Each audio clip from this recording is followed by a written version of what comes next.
இரண்டாவது ஏசப்பா வந்து சீசர்களுக்காக ஜெபிக்கிறார். ಎರಡನೇದಾಗಿ ಶಿಷ್ಯರಿಗಾಗಿ ಪ್ರಾರ್ಥನೆ ಮಾಡ್ತಾ ಇದ್ದಾರೆ. எனக்கு இதுல வந்து ரொம்ப பிடிச்ச காரியம் என்னன்னா, ஏசப்பா அவங்க சீசர்களை விட்டு கொடுக்கவே மாட்டேங்கிறாரு. எப்படி ஜெபம் பண்றாரு பாருங்களேன் அவங்க சீசர்களுக்காக. ಆ ಶಿಷ್ಯರಿಗಾಗಿ ಅವ್ರನ್ನ ಬಿಟ್ಟು ಕೊಡ್ತಾ ಇಲ್ಲ, ಎಷ್ಟರ ಮಟ್ಟಿಗೆ ಅವರು ಪ್ರಾರ್ಥನೆ ಮಾಡ್ತಾ ಇದ್ದಾರೆ ನೋಡ್ರಿ. 3 வாட்டி ஏசப்பா வந்து சீசர்களுக்காக ஒரு காரியத்தை கொடுத்து ஜெபிக்கிறார். ಅಲ್ಲಿ 3 ಬಾರಿ ಅಲ್ಲಿ ಶಿಷ್ಯರಿಗಾಗಿ ಅಲ್ಲಿ ಪ್ರಾರ್ಥನೆಯನ್ನು ಮಾಡಿಕೊಡ್ತಾ ಇದ್ದಾರೆ. அவர் சொல்றாரு, பிதாவே உங்களுடைய பேரை வந்து அவங்களுக்கு கொடுத்துட்டேன், உங்க நாமத்தை கொடுத்துட்டேன், உங்க வார்த்தையெல்லாம் கொடுத்துட்டேன் என் சீசர்களுக்கு. ನಿಮ್ಮ ವಾಕ್ಯಗಳನ್ನ ನಿನ್ನ ಮಾತುಗಳನ್ನೆಲ್ಲ ನನ್ನ ಶಿಷ್ಯರಿಗೆ ಕೊಡಲ್ಪಟ್ಟಿದ್ದೇನೆ. இப்போ என்ன பண்ணணும் நீங்க அவங்கள?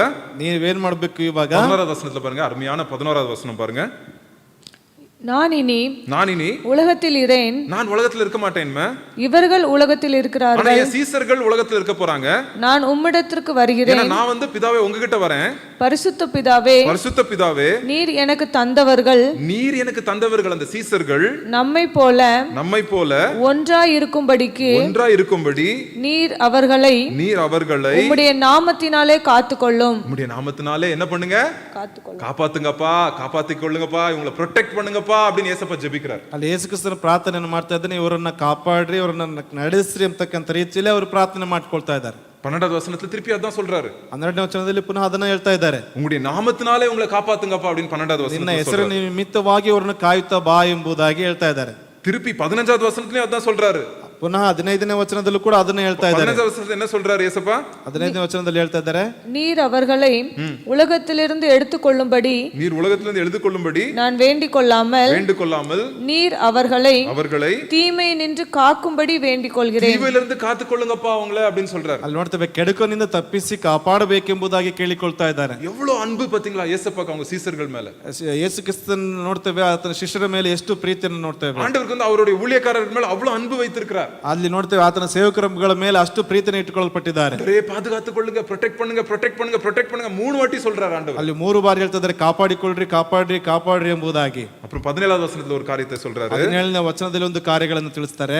உம்முடைய சத்தியத்தினாலே அவர்களை பரிசுத்தமாக்கும். அவங்களை பரிசுத்தப்படுத்துங்க, சத்தியத்தை சொல்லி அவங்களை கழுவி பரிசுத்தப்படுத்துங்க அப்படின்னு சொல்றாரு. ಸತ್ಯತೆಯನ್ನು ಹೇಳಿ ಅವರನ್ನು ಪರಿಶುದ್ಧಪಡಿಸಿರಿ ಎಂಬುದಾಗಿ ಹೇಳ್ತಾ ಇದ್ದಾರೆ. உம்முடைய வசனமே சத்தியம் அப்படின்னு ನಿಮ್ಮ ವಾಕ್ಯವೇ ಸತ್ಯವು ಎಂಬುದಾಗಿ. எவ்வளவு அருமையா இருக்குல்ல ஜெபம். ஆண்டவர் வந்து ஏசப்பா செய்யற ஜெபம். ಇಲ್ಲಿ ಯೇಸು ಕ್ರಿಸ್ತನು ಮಾಡುವಂತ ಪ್ರಾರ್ಥನೆ ಎಷ್ಟು ಅದ್ಭುತವಾಗಿದೆ ಅಲ್ವಾ?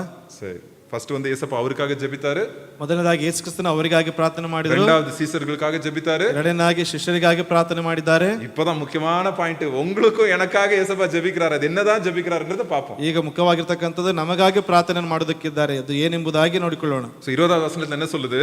20ನೇ ವಚನ ಏನಂತ ಹೇಳ್ತದೆ?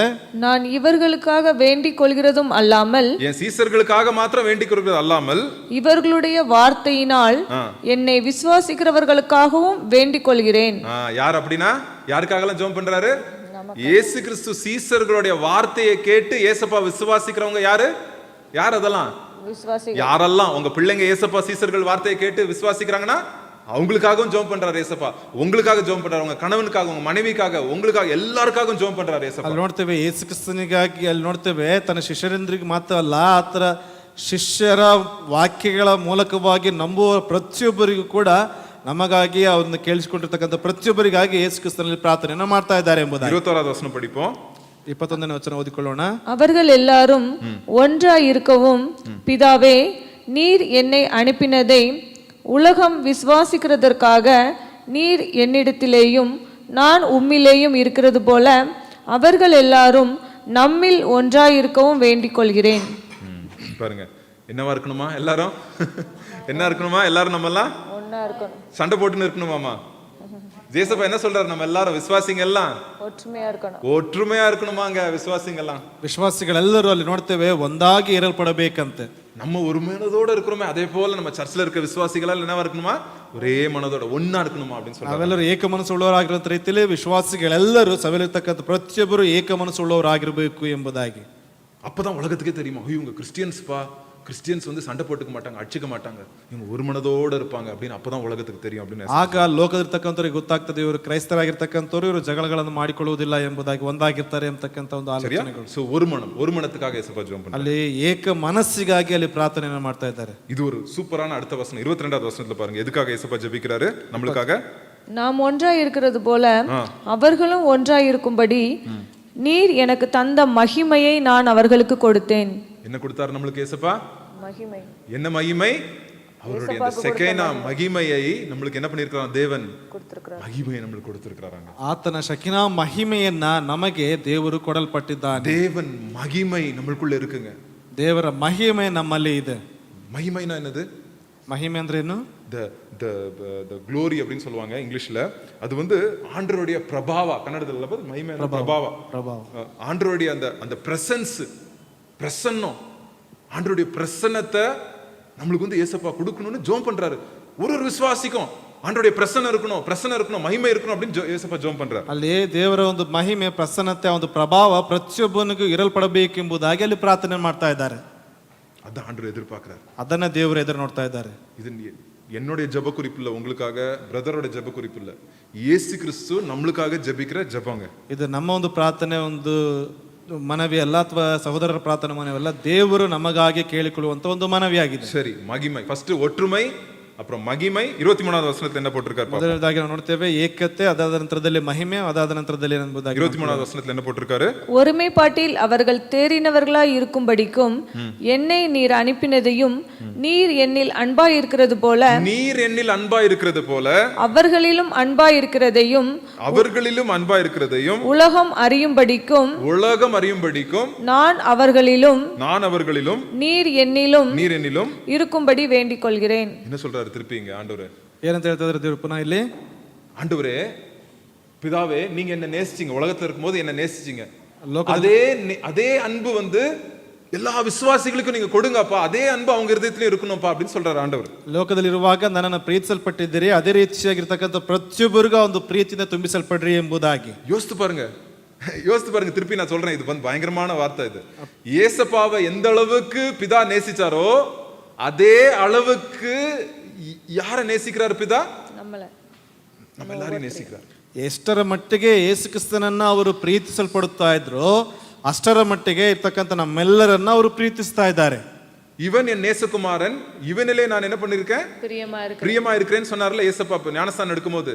அதே வார்த்தைய தேவன் இன்னைக்கு நம்மகிட்ட சொல்வார். ஏன்னா இயேசு கிறிஸ்து அதுக்காக ஜெபிச்சிருக்கிறார். ಅಲ್ಲಿ ನೋಡ್ತೇವೆ, ಯೇಸು ಕ್ರಿಸ್ತನ ದೀಕ್ಷಾಸ್ನಾನ ತೆಗೆದುಕೊಳ್ಳುವಾಗ ಈತನು ಪ್ರಿಯ ಕುಮಾರನಾಗಿರ್ತಕ್ಕಂಥ ನನ್ನ ಮಗನು, ಈತನನ್ನು ಆರಿಸಿಕೊಂಡಿದ್ದೇನೆ ಎಂಬುದಾಗಿ ಹೇಳುವಂತ ರೀತಿಯಲ್ಲಿ ನಮ್ಮ ಕುರಿತಾಗಿ ಕೂಡ ದೇವರು ಈತನು ನನ್ನ ಮಗನು, ಪ್ರಿಯ ಕುಮಾರನು ಎಂಬುದಾಗಿ ಹೇಳ್ತಾ ಇದ್ದಾರೆ.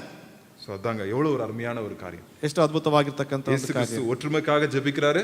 ಯೇಸು ಕ್ರಿಸ್ತನಲ್ಲಿ ಏಕ ಮನಸ್ಸಿಗಾಗಿ ಪ್ರಾರ್ಥನೆ ಮಾಡ್ತಾ ಇದ್ದಾರೆ. ಮಹಿಮೆ, ಅವರ ಪ್ರಸನ್ನத்தினால அவங்க விசுவாசிகள் நிரப்பப்படணும்னு ஏசப்பா ஜெபிக்கிறாரு. ಆತನ ಮಹಿಮೆ, ಆತನ ಪ್ರಭಾವದಿಂದ ತುಂಬಿಸಲ್ಪಡಬೇಕು ಎಂಬುದಾಗಿ ಪ್ರಾರ್ಥಿಸ್ತಾ ಇದ್ದಾರೆ. மூணாவது, ஆண்டவரே என்ன நீங்க எந்த அளவுக்கு நேசிங்களோ அதே அளவுக்கு இந்த விசுவாசிகளையும் நேசிங்க ஆண்டவரேன்னு சொல்றாரு. ಎಷ್ಟರ ಮಟ್ಟಿಗೆ ನನ್ನನ್ನು ಪ್ರೀತಿಸಲ್ಪಟ್ಟಿದ್ರು ಅಷ್ಟರ ಮಟ್ಟಿಗೆ ನನ್ನ ವಿಶ್ವಾಸಿಗಳನ್ನ ಪ್ರೀತಿಸಲ್ಪಡ್ರಿ ಎಂಬುದಾಗಿ ಕೇಳಿಕೊಳ್ತಾ ಇದ್ದಾರೆ. ಓಕೆ, ಸೊ இது ஆண்டவர் வந்து நம்மகிட்ட எதிர்பார்க்கிறார். ಇದನ್ನ ದೇವರು ನಮ್ಮಿಂದ ಎದುರು ನೋಡ್ತಾ ಇದ್ದಾರೆ. எவ்வளவு ஒரு அருமையான ஒரு ஜெபம் இது. நீங்க இன்னும் 2-3 வசனம் இருக்கு, அப்புறம் போய் படிங்க. ಇದು ಎಷ್ಟು ಅದ್ಭುತವಾಗಿರ್ತಕ್ಕಂಥ ಒಂದು ವಚನ, ನೀವು ಮನೆಗೆ ಹೋಗಿ ಓದಿ ನೋಡ್ರಿ. 24வது வசனம் படிங்க. இது கொஞ்சம் பயமா இருக்கும் படிக்கிறதுக்கு. இது ஒரு வசனத்தை படிச்சு நான் முடிச்சிடுறேன். 24ನೇ ವಚನವನ್ನು ಓದ್ರಿ, ಇದು ಸ್ವಲ್ಪ ಭಯವಾಗಿರ್ತದೆ. ಇದನ್ನು ಓದಿ ಮುಗಿಸ್ತೇನೆ. ஆனா பயந்துராதீங்க யாரும், பயப்படಬೇಡ್ರಿ ಯಾರು. பிதாவே, உலக தோற்றத்துக்கு முன் நீர் என்னில் அன்பா இருந்தபடியினால் நீர் எனக்கு தந்த என்னுடைய மகிமையை நீர் எனக்கு தந்தவர்கள் காணும்படியாக நான் எங்கே இருக்கிறேனோ அங்கே அவர்களும் என்னுடனே கூட இருக்க விரும்புகிறேன். என்ன சொல்றாரு ஆண்டவர்? நான் வரேன்ல, எல்லாரும் விசுவாசிகளே என் கூட வந்துட்டோம் மேல அப்படின்றார் ஆண்டவர். ಅಲ್ಲಿ ದೇವರು ಹೇಳ್ತಾ ಇದ್ದಾರೆ, ನನ್ನ ಜೊತೆ ಎಲ್ಲಾ ವಿಶ್ವಾಸಿಗಳು ಬರಲಿ ಎಂಬುದಾಗಿ ಹೇಳ್ತಾ ಇದ್ದಾರೆ. அப்படின்னா என்ன இருக்கு? நம்ம யாரும் உலகத்துல யாரெல்லாம் இயேசுவை விசுவாசிக்கிறோமோ டப்புன்னு மேல போயிருவோம் ஆண்டவர் கிட்ட அப்படின்னு சொல்றாரு ஏசப்பா. ಅಲ್ಲಿ ನೋಡ್ತೇವೆ, ಯಾರೆಲ್ಲ ಆತನಲ್ಲಿ ವಿಶ್ವಾಸ ನಡ್ತಾ ಇದ್ದಾರೋ ಅವರೆಲ್ಲರೂ ತಕ್ಷಣವಾಗಿ ಹೊರಟು ಹೋಗ್ತಾರೆ ಎಂಬುದಾಗಿ. ஆனாலும் ஆண்டவர் என்ன சொல்றாரு? ಆದ್ರೂ ಕೂಡ ದೇವರು ಹೇಳ್ತಾ ಇದ್ದಾರೆ, அவங்க வந்து இங்க வந்து அவங்க இருக்க வேலையை முடிக்கணும். தே ஹேவ் நாட் ஆண்டவர் வந்து வாஞ்சா தான். ஏசப்பாக்கு என்னன்னா அவர் கூடயே நம்ம இருக்கணும் அப்படின்னு வாஞ்சிக்கிறாரு. பட் நம்ம உலகத்துல இருக்கிற ஓட்டத்தை முடிச்சிட்டு தான் யார் கூட போய் நம்ம சேருவோம்? ಏಸಪಟ್ಟನ போய் ಸೇರುவோம். ಅದು ಒಂದು ಆಂಡ್ರು ವಾಂಚಿಕ್ರೆ. ದೇವರ ಒಂದು ಆಸೆ ಅಂತಂದ್ರೆ ಅವ್ರ ಜೊತೆಲಿ ಇರಬೇಕೆಂಬುದಾಗಿ. ಆದ್ರೆ ಲೌಕಿಕವಾದಂತ ಯಾತ್ರೆಯನ್ನು ಮುಗಿಸಿ ಅದಾದ ನಂತರದಲ್ಲಿ ಆತನೊಟ್ಟಿಗೆ ಇರಬೇಕೆಂಬತಕ್ಕಂಥದ್ದು ಕಾರ್ಯವಾಗಿದೆ. நீங்க பார்த்திருப்பீங்க, ஏதாவது படத்துல இல்ல நேரா கூட பார்த்திருப்பீங்க, அந்த லவர்ஸ் வந்து விட்டு போவே மாட்டாங்க. ஐயோ பாய் சொல்லும்போது ரெண்டு பேரும் கண்ணுல இருந்து அப்படியே தண்ணி வரும் ரெண்டு ಲವರ್ಸ್. ಅಲ್ಲಿ ನೋಡ್ತೇವೆ, ಇಬ್ಬರು ಅಲ್ಲಿ ನೋಡ್ತೇವೆ, ಪ್ರೀತಿ ಮಾಡುವಂತವ್ರು ಅವ್ರು ಬಿಟ್ಟು ಹೋಗುವಂತ ಸಮಯದಲ್ಲಿ ಕಣ್ಣಿನಲ್ಲಿ ನೀರು ಬರ್ತಾ ಇರ್ತದೆ. நாளைக்கு தான் பார்க்க போறாங்க, ஆனாலும் கண்ணீர் அப்படியே வடிக்கிறாங்க. ನಾಳಿನ ದಿವಸದಲ್ಲಿ ನೋಡೋದಕ್ಕಿರ್ತಾರೆ, ಆದ್ರೂ ಕೂಡ ಕಣ್ಣೀರು ಅವರಲ್ಲಿ ಬರ್ತಾ ಇರ್ತದೆ. அதே போலதான் ஆண்டவருக்கு இங்க. ಅದೇ ರೀತಿಯಾಗಿ என் விசுவாசிகளை விட்டு நான் போறேனே, ನನ್ನ ವಿಶ್ವಾಸಿಗಳನ್ನು ಬಿಟ್ಟು ಹೋಗ್ತಾ ಇದ್ದೀನಿ, என் கூட அவங்க வந்துட்டா நல்லா இருக்குமே. ಅವರ ಜೊತೆಯಲ್ಲಿ ನನ್ನ ಜೊತೆಲಿ ಬಂದ್ರೆ ಚೆನ್ನಾಗಿರ್ತದೆ. அதான் ஏசப்பாவோட நிஜமான ஆசை. ಅದೇ ಯೇಸು ಕ್ರಿಸ್ತನ ಒಂದು ನಿಜವಾದ இந்த உலகத்துல நம்ம மூச்சு விட்டு முடிஞ்ச உடனே ஏசப்பா கிட்ட நம்ம போயிரும். சோ பயப்படாதீங்க, எல்லாரும் அங்கதான் போக போறோம். ಈ ಲೋಕದಲ್ಲಿ ನಾವು ಶ್ವಾಸವನ್ನ ನಿಲ್ಲಿಸಿದ ತಕ್ಷಣವಾಗಿ ಯೇಸು ಕ್ರಿಸ್ತನ ಬಳಿಗೆ ಹೋಗ್ತೀವಿ. அவருடைய பிரசன்னத்துல நம்ம இருப்போங்க. ಆತನ ಪ್ರಸನ್ನತೆಯಲ್ಲಿ ನಾವು ಇರ್ತೀವಿ. ஏன்னா நம்மள அவ்வளவு அன்பாய் தேவன் எதிர்பார்த்து கொண்டிருக்கிறார். ಯಾಕೆಂದ್ರೆ ಅಷ್ಟ ಪ್ರೀತಿಯ ಮಟ್ಟಿಗೆ ದೇವರು ನಮ್ಮನ್ನ ಎದುರು ನೋಡ್ತಾ ಇದ್ದಾರೆ.